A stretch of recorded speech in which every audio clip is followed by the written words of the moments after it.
Where are the world's biggest lottery winners now? 1. Jack Whitaker.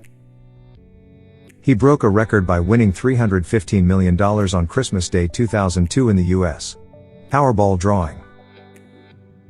He decided on a total of $113.4 million after taxes and intended to give generously to nearby foundations and churches. But as the media glare subsided, life went back to usual, although with some changes. He made poor choices and was seen carrying a lot of cash, which aroused envy and worry. He began binge drinking when his automobile was burglarized for $545,000. His spiral into drunkenness and gambling was made worse by his wife's abandonment. Burglars routinely targeted his residence. He also lost his daughter, who had received significant financial aid. People took advantage of him, which led to legal disputes and several DUI charges. His financial condition worsened when a fire damaged his uninsured home. He sadly passed away in 2020 after battling an unspecified illness. 2. Joe and Justine. The second largest winners in the United Kingdom were a couple in their 40s named Joe and Justine. They won £184,262,899, which is just over $217 million. Thanks to the victory, they became richer than many top-paid soccer players in the United Kingdom. They were the lucky winners of the lucky dip. Their first acquisition cost less than $50,000 and was a second-hand Volvo. They were seen driving the car to their brand new house, which was at the time valued at close to $800,000. They reportedly considered putting more than $7 million into a country residence instead of selling the property. A tennis court, swimming pool, well-maintained gardens, guest apartments, stables, a barn, a party room, and a gym were all included in the mansion. They claimed they had no desire to acquire pricey cars or ostentatious items. Instead, they preferred to build a comfortable home and travel extensively. 3. Adrian and Jillian Bayford. They won €190 million in the EuroMillions lottery in 2012, which is equivalent to more than $200 million in US dollars. They spent money on costly vacations, opulent homes, exotic automobiles, and helicopter excursions. Later on, Jillian regretted declaring their victory public and cautioned other victors against accepting offers because some of their supposed pals turned out to be fake. Constant disputes between the pair resulted in their divorce, almost a year after their triumph. Adrian, a former postman, struggled after buying a lovely old mansion on a large estate.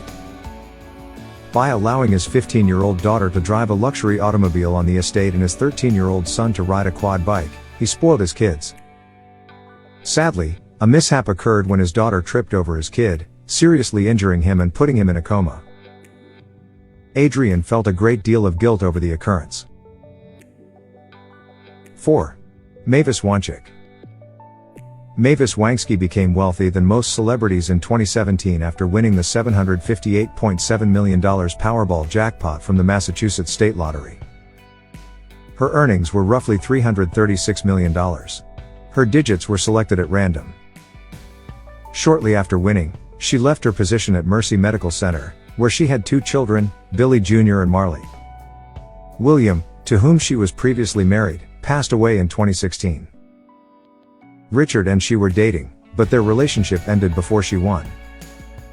After finding out who she was, people came to her modest apartment in Chicopee, Massachusetts. The police offered security because there were more guests. Scammers posed as Mavis Wanchik on fraudulent social media sites to collect personal information and money for fake grants. Many con games were employed to take advantage of the weak. Police in Chicopee have issued a warning about falling for these con artists. Mavis now maintains a modest profile because she regrets coming forward so quickly. Opportunists, though, keep after her. 5. Wisconsin's Manuel Franco. In 2019, Wisconsin's Manuel Franco won $768 million. Scammers used the same methods to target him as they did in Mave's instance. The victims who gave the con artists their money or personal information lost thousands of dollars. Some fell for the con and gave their social security and driver's license numbers, while others paid to activate their fictitious wins. One individual acknowledged that the pandemic was making them desperately poor. Manuel, 24, struggled to save $1,000 before purchasing the winning ticket at a Speedway petrol station near Milwaukee. He wanted to wink at the gas station attendant since he was feeling fortunate on that particular day. With each match number, his excitement increased. He rejoiced for a while when the numbers were revealed. Manuel was adamant about not squandering his riches despite his first reservations. He intended to go on vacation and contribute to his family's educational expenses. However, due to legal requirements, he was unable to maintain his anonymity.